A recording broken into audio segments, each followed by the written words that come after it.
अब ये है अच्छा बड़ा chapter, deductions, okay, from GTI, gross total income, chapter 6A वाले डिडक्शंस। इसमें क्या क्या चीज़ें हैं, इंडिविजुअल से रिलेटेड ही मोस्टली हम लोग पढ़ते हैं यहाँ पर, 80C से 80U वाले, उसमें से भी कुछ कुछ डिडक्शंस हमारे इंटर लेवल पर डिस्काउंटेड है, मतलब सिलेबस में नहीं है। मोस्ट इंपॉर्टेंट 3 डिडक्शंस कौन से बताइए, 80C, 80D और 80TTA, ये मोस्ट इंपॉर्टेंट 3 डिडक्शंस है। TTA का भाई है TTB, बराबर। उसके अलावा और बहुत सारे हैं जो हम लोग देखते हैं, पहले ये 3 पे डिटेल में डिस्कशन करते हैं। सेक्शन 80C में हमको बहुत सारे टाइप के इन्वेस्टमेंट्स या तो फिर पेमेंट्स का, एक्सपेंडिचर्स का डिडक्शन मिलता है, बराबर है, जिसमें भी ये कुछ पेमेंट्स हैं, लाइफ इंश्योरेंस प्रीमियम, जीवन धारा, जीवन अक्षय पॉलिसी, यूलिप्स या provident fund, RPF, PPF, SPF, जो कि स्पाउस या चिल्ड्रन के नाम पे किया तो भी उसका डिडक्शन मिलता है, सेल्फ, स्पाउस और चिल्ड्रन, बराबर है। तो ये केस, फिर उसके अलावा अगर चिल्ड्रन के रिस्पेक्ट में ट्यूशन फीस पे किया for full time education in India तो उसका भी डिडक्शन मिलता है ना, अप टू 2 चिल्ड्रन। फिर और भी बहुत सारा आइटम है यहाँ पर, 5 ईयर टर्म डिपॉजिट किया, इसमें बहुत सारी चीज़ों में एक लॉक इन पीरियड रहता है, जैसे लाइफ इंश्योरेंस को भी आप एक 3 इयर्स या 5 इयर्स का बुक में देखोगे तो उसके पहले सरेंडर नहीं कर सकते पॉलिसी को, एंड ये जो है इसमें भी मिनिमम 5 इयर्स का लॉक इन पीरियड रहता है। PPF में तो इनफैक्ट 15 साल का रहता है वैसे तो, ओके, नॉर्मली मतलब। अब senior citizen saving account, superannuation fund, we have discussed about RPF, PPF, this when we were discussing salary chapter की, एम्प्लॉय के कंट्रीब्यूशन पे उसको 80C का डिडक्शन मिल जाता है। लाइफ इंश्योरेंस प्रीमियम में एक क्या रिस्ट्रिक्शन है, डिडक्शन कितने लेवल पे रुक जाता है, सम अश्योर्ड के 1% तक के प्रीमियम होना चाहिए, तब तक रुक जाता है, उसके ऊपर रहा तो एक्स्ट्रा डिडक्शन नहीं मिलता है। अगर 2012 1 अप्रैल के पहले की पॉलिसी है तो 20% अलाउड है, 1 अप्रैल 2012 के बाद की है तो 10%, और अगर 1 अप्रैल 2013 के बाद डिसेबल्ड पर्सन की लाइफ में है तो 15% तक के प्रीमियम का जो परसेंटेज है वो अलाउड रहता है, उसके ऊपर का प्रीमियम डिडक्टिबल नहीं है अंडर सेक्शन 80C। इसके अलावा national saving certificate, ELSS, equity linked saving scheme of mutual funds, pension fund of mutual funds, then infrastructure bonds, NABARD के bonds, then repayment of principal portion of housing loan, very important, housing loan के interest का deduction तो section 24B में मिलता है, और कुछ ये वाले चैप्टर में भी हम आगे पढ़ेंगे, सेक्शन कौन सा 80 EE और EEA, ऐसे 2 पढ़ते हैं ना हम लोग, इस चैप्टर में पढ़ेंगे हम लोग, तो डिडक्शन मिलता है, लेकिन प्रिंसिपल पोर्शन का यहीं पर मिलता है ना, प्रिंसिपल पोर्शन कोई लोन का रिपे करते वक्त, और कहीं कोई डिडक्शन नहीं है पूरे इनकम टैक्स में, लेकिन यहाँ पर हाउसिंग लोन के प्रिंसिपल पोर्शन को पे किया तो डिडक्शन मिलता है। देन ट्यूशन फीस का मिलता है, हाउस के कंस्ट्रक्शन में जो खर्चा लगा उसका मिलता है, तो इसमें बहुत सारे अलग अलग पेमेंट्स वगैरह कवर्ड हैं, जिसमें कुछ कुछ तो हमारे बेनिफिट के लिए इन्वेस्टमेंट्स ही जो जिसका पैसा हम लोगों को इवेंचुअली मिल जाता है रिटर्न के रूप में। ये 80C वेरी इंपॉर्टेंट, ध्यान रहेगा आपको।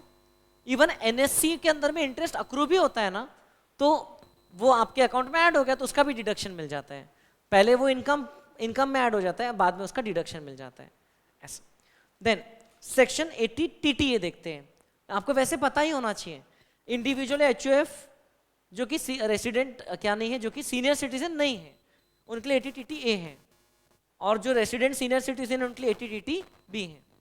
80 TTA में सेविंग अकाउंट इंटरेस्ट का डिडक्शन मिलता है, पहले तो वो interest normally other sources head में ऐड हो जाता है इनकम में, जितना भी रहा उतना, पोस्ट ऑफिस सेविंग अकाउंट का रहा तो 3500 रुपये एग्जेम्प्ट होता है, बाकी का पूरा ऐड हो जाता है। Saving deposit can be with bank, cooperative bank और पोस्ट ऑफिस, मैक्सिमम डिडक्शन कितना मिलता है 10,000 rupees per annum, okay. Amount income ज़्यादा है तो डिडक्शन विल बी रिस्ट्रिक्टेड, और सीनियर सिटीजन को 80 TTB में मिलता है, कितना मिलता है 50,000 तक, और वो भी सिर्फ सेविंग डिपॉजिट नहीं, any deposit, even fix deposit interest का मिलता है, तो ये तो एक सीनियर सिटीजन के लिए एक अच्छा स्कीम है, मतलब 50,000 तक के उनका इंटरेस्ट फर्दर वो माइनस कर सकते हैं। 80 TTA एंड 80 TTB। देन 80, चलो 80CCC एक देख लो, क्या ये pension fund of insurance company, 80CCC और 80CCD1, ये तीनों को मिला करके एक ओवरऑल लिमिट कितनी लगती है 1,50,000। 80CCD1 में क्या आता है, एम्प्लॉइज और assessees contribution to the NPS, national pension scheme. अब एम्प्लॉयज का जो कंट्रीब्यूशन है वो मैक्सिमम 10% ऑफ सैलरी तक अलाउड है। सैलरी का डेफिनेशन क्या है यहाँ पर, basic plus DA if forming part. और अगर सेल्फ एम्प्लॉयड है, मतलब सैलरी हेड में इनकम नहीं है, तो 20% ऑफ जीटीआई तक। Okay, yes. देन 1B में इसमें क्या होता है, जो डिडक्शन आप 1 तक के नहीं ले पाए बिकॉज ऑफ लिमिट्स, एक्स्ट्रा है और भी कंट्रीब्यूट किया है, तो 1B में मिल जाता है एक्सेस कितना, up to 50,000 over and above the deduction under section 80CCD1। ये भी ओन कंट्रीब्यूशन का है। और 80CCD2 में इंप्लॉयर कंट्रीब्यूशन का मिलता है, जो कि in the first place salary head में इंक्लूड हो जाता है। इंप्लॉयर ने आपके एनपीएस अकाउंट में जो भी पैसा डाला है वो सैलरी हेड में क्या हो जाता है, इंक्लूड हो जाता है, और बाद में उसका यहाँ पर आपको मिलता है डिडक्शन। बराबर है। स्टेट गवर्नमेंट या सेंट्रल गवर्नमेंट एम्प्लॉय को कितना मिलता है, maximum up to 14% of salary, और बाकी के एम्प्लॉयज के केस में कितना मिलता है, अप टू 10%। ये वाले कंट्रीब्यूशन डालने पे एम्प्लॉयर को डिडक्शन का कितना रिस्ट्रिक्शन था, 10% तक का ही डिडक्शन मिलता था, सैलरी के 10% तक का। तो ये ऐसा इसका स्कीम चलता है एनपीएस। ओके, वेरी इंपॉर्टेंट, ये भी पूछ सकते हैं आपको। अभी जो लिमिट्स है 80C, CCC और CCD1 तीनों की मिला के 1.5 लाख है, इंडिविजुअली भी 1.5 लाख है, मिला के भी 1.5 लाख है, तो मतलब एग्रीगेट। CCD1 में 10% और 20% देख लिया अपन ने। सैलरीड एम्प्लॉय तो 10% ऑफ सैलरी, नहीं है तो 20% ऑफ जीटीआई। 80CCD1 भी है तो 50,000 अलग से मिलता है ओवर एंड अबव, और 80CCD2 का भी देख लिया अपन ने। बराबर। Then we talk about section 80D। वो क्या है, deduction in respect of medical expenses, mainly medical insurance premium paid by the individual. किस किस को मिलता है, इंडिविजुअल को खुद की कैटेगरी में और पेरेंट्स की कैटेगरी में। मतलब फैमिली की कैटेगरी में self, spouse and dependent children आता है यहाँ पे, और पेरेंट्स की कैटेगरी में पेरेंट्स हमेशा आते हैं वेदर और नॉट दे आर डिपेंडेंट। तो क्या मिलता है, मेडिकल इंश्योरेंस प्रीमियम का डिडक्शन मिलता है इंडिविजुअल को। कितना, जितना पे किया उतना, but subject to overall limit of 25,000 दोनों कैटेगरी में। और जिसके लिए पे किया, अगर वो सीनियर सिटीजन है तो इंस्टेड ऑफ 25,000 लिमिट हो जाती है 50,000। ठीक है। तो जैसे कि इंडिविजुअल खुद हो सकता है, सीनियर सिटीजन नहीं है, लेकिन पेरेंट्स हैं, तो उसको यहाँ 25 मिल जाएगा, यहाँ 50 मिल जाएगा limit. Medical insurance premium should be paid by any mode other than cash. Cash में पे किया तो उसका डिडक्शन नहीं मिलता है। दोनों सेपरेट सेपरेट कैटेगरी, समझ रहे क्या आप। Then contribution to central government health scheme और अदर नोटिफाइड स्कीम, ये खुद के ही नाम पे कर सकता है, इसका भी मिलता है। प्रिवेंटिव हेल्थ चेकअप का खर्चा जो कैश में अलाउड है, बट अप टू मैक्सिमम कितना, 5,000। ये दोनों का 5 + 5 नहीं मिलता है, टोटल कितना मिलता है, 5,000 एग्रीगेट। तो फैमिली वाली कैटेगरी में प्लस पेरेंट्स वाली कैटेगरी में। और मेडिकल एक्सपेंडिचर अगर आप कोई सीनियर सिटीजन के रिस्पेक्ट में कर रहे हो, स्पाउस भी हो सकता है, इंडिविजुअल खुद भी हो सकता है, जिसके लिए, या पेरेंट्स हो सकते हैं, जिसके लिए मेडिक्लेम नहीं लिया है, तो मेडिकल एक्सपेंडिचर का डिडक्शन मिल जाएगा। ठीक है। अगर मेडिक्लेम नहीं लिया तो provided that such expenditure should be made by non cash mode. समझ रहे क्या। यहाँ पर पहले वेरी सीनियर सिटीजन था 80+, बट अब सीनियर सिटीजन लिखा है, मतलब individual resident having the age of 60 और more at any point of time during the previous year. बराबर है यहाँ तक के। एचएफ को सिर्फ मेंबर्स के रिस्पेक्ट में पेमेंट करने का मिलता है, मेडिकल इंश्योरेंस प्रीमियम का मिलता है, और अगर ये नहीं पे किया तो इसका मिलता है। ओके, जो मेंबर के लिए ये नहीं पे किया वो मेंबर के लिए खर्चा पे कर सकते हैं। तो कितना लिमिट है इसमें, 25,000। So this is section 80D, very very important. इसमें और एक छोटा सा पॉइंट है जो शायद यहाँ पर लिखा हुआ नहीं, अगर प्रीमियम, यहाँ लिखा हुआ नहीं, अगर प्रीमियम आपने से 3-4 साल के लिए पॉलिसी लिया था, उस पर पे किया, तो क्या करते हैं हम लोग, रिलेवेंट प्रीवियस ईयर्स निकालते जब तक वो पॉलिसी एक्टिव है। मतलब जिस प्रीवियस ईयर में 1-2 महीने भी अगर पॉलिसी चल रही है तो उसको काउंट करते हैं। प्रीमियम को divide by those many number of years करते हैं, और हर साल आपको उतना उतना डिडक्शन मिलता है। जैसे कि आपने मान लो कि एक साथ 50,000 का प्रीमियम भर दिया और पॉलिसी 5 ईयर्स में एक्टिव है, तो हर साल आपको कितना मिलता है, 10-10 हज़ार। लेकिन आपको ये ध्यान से देखना है, अगर वो 5 ईयर्स मान लो मिड ऑफ द ईयर से स्टार्ट हो रहा है, तो प्रीवियस ईयर वाइज तो 6वीं ईयर तक के जा रही है बात, प्रीवियस ईयर वाइज, समझ रहे हो क्या। तो फिर डिवाइड बाय 6 होगा, इन दैट केस आपको उतना उतना मिलेगा, एंड देन उस पर जो लिमिट लगना है वो लगेगी 25,000 या तो फिर 50,000 एज द केस में भी। Is this clear? Section 80D most frequently asked है 80C के बाद में। देन 80DD एंड 80U, ये दोनों को हमने साथ में देखा था, डिपेंडेंट डिसेबल्ड है ना 80DD, और 80U में ऐसे खुद ही डिसेबल्ड है अगर, तो इस केस में क्या होता है, रेसिडेंट को डिडक्शन मिलता है। यहाँ पर तो ऐसे ही मिल जाता है, अगर वो बस सर्टिफिकेट दे दे कि वो डिसेबल्ड है तो डिडक्शन मिल जाता है 75,000 का, और अगर सीवियरली डिसेबल्ड है तो 1,25,000 फ्लैट डिडक्शन है यहाँ पर। पेमेंट्स कितना है, पेमेंट्स किस चीज के लिए करना है तो डिडक्शन मिलेगा for treatment of such disability और for life insurance policy for the benefit of such disabled. तो ऐसा जो पेमेंट रहता है, दो में से कोई भी, डिसेबिलिटी के ट्रीटमेंट के लिए थोड़ा बहुत किया है या इस डिसेबल्ड के बेनिफिट के लिए लाइफ इंश्योरेंस पॉलिसी लिया है, ऐसी पॉलिसी जिसमें बेनिफिशियरी कौन है, डिसेबल्ड है, उसका प्रीमियम पे किया है, कितना भी पे किया चलता है, डिडक्शन मिल जाएगा। कितना, फ्लैट 75,000 और 125। डिसेबल्ड डिपेंडेंट में कौन कौन आ सकता है, spouse, child, brother, sister, parents if they are dependent, ठीक है। देन 80DDB डिपेंडेंट डिजीज, बीमार, अगर डिजीज का ट्रीटमेंट का पेमेंट कर रहे हैं, डिपेंडेंट है आप पे कोई, खुद का भी हो सकता है या कोई डिपेंडेंट पे कर रहे हैं, तो उसके खर्चे का डिडक्शन मिल जाता है। यहाँ पर कुछ स्पेसिफिक डिजीजेस बताई गई हैं, जैसे कि कैंसर है, एड्स है, ओके, कुछ स्पेसिफिक डिजीजेस बताई गई है, उसका खर्चे का डिडक्शन मिलता है। मैक्सिमम लिमिट कितना है, 40,000 और 1 लाख इफ सीनियर सिटीजन के लिए किया है तो। अमाउंट स्पेंट और this much amount which ever is less. पिछले वाले में क्या था, flat deduction irrespective of the amount, यहाँ पर क्या है, मैक्सिमम लिमिट इतना है। फर्क समझ में आ रहा है? Then 80E which talks about interest on education loan, उसमें डिडक्शन मिलता है। हायर एजुकेशन के रिस्पेक्ट में लोन लेना है, किस किस का हो सकता है, सेल्फ, स्पाउस, चिल्ड्रेन, या ऐसे चिल्ड्रेन जिनके लिए असेसी लीगल गार्डियन है, तो उनके लिए, उनके हायर एजुकेशन के लिए लोन लिया, उस पर इंटरेस्ट पे किया, डिडक्शन मिलता है। लिमिट नहीं है बट 8 साल तक के मिलता है, जिस साल आपने इंटरेस्ट पे करना शुरू किया उस साल से 8 साल तक के आपको डिडक्शन मिलता है, ठीक है। ये बड़ा यूजफुल है interest on education loan.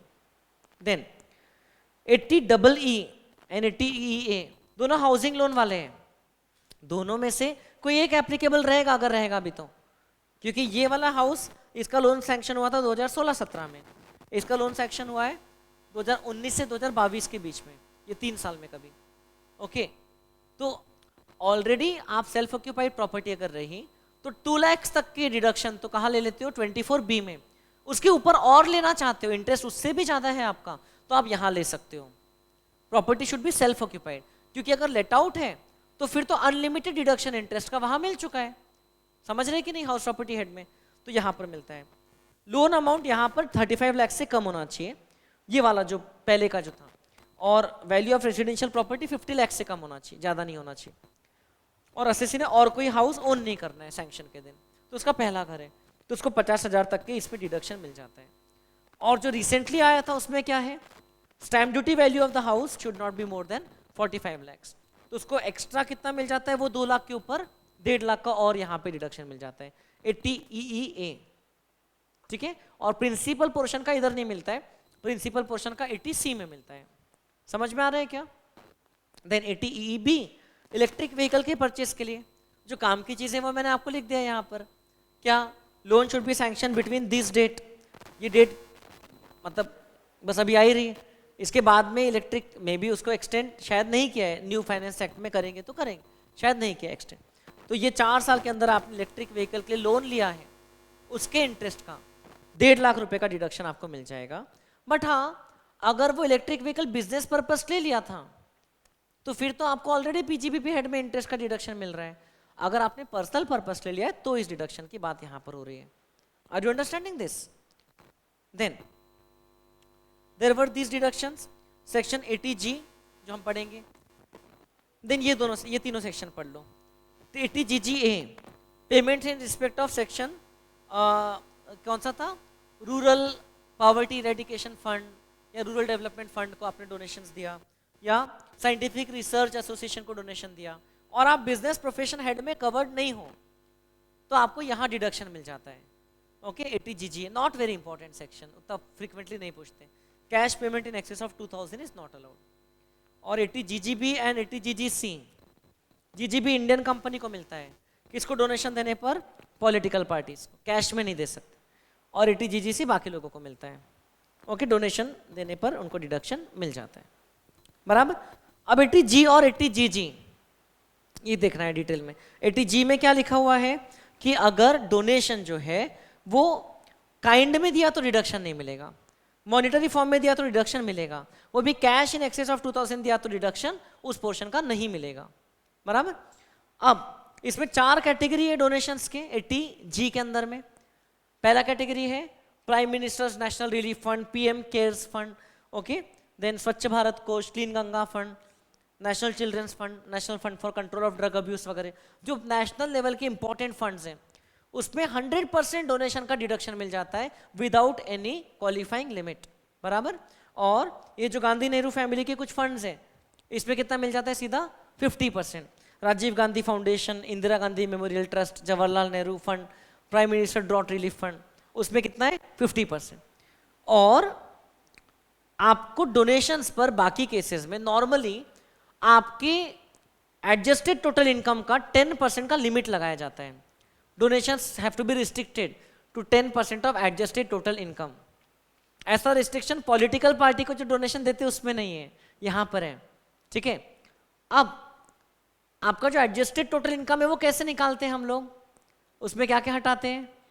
GTI minus long term capital gains minus 111A वाला short term gain, also minus all deduction other than 80 जी, ठीक है। उससे अपने को क्या मिल जाता है? Adjusted total income.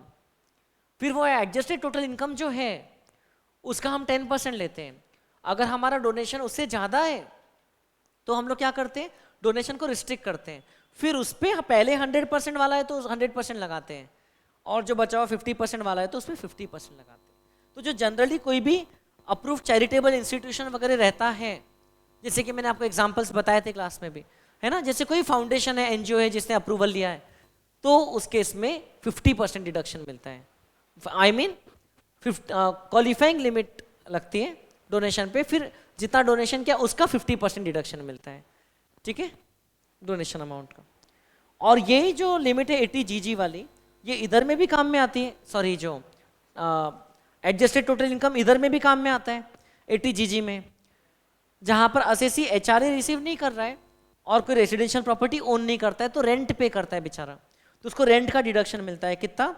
5000 per month, और rent in excess of 10% of adjusted income और 25% of adjusted total income. Adjusted total income का सेम फॉर्मूला है, बस नीचे लिखा है ऑल डिडक्शन अदर देन 80 जीजी।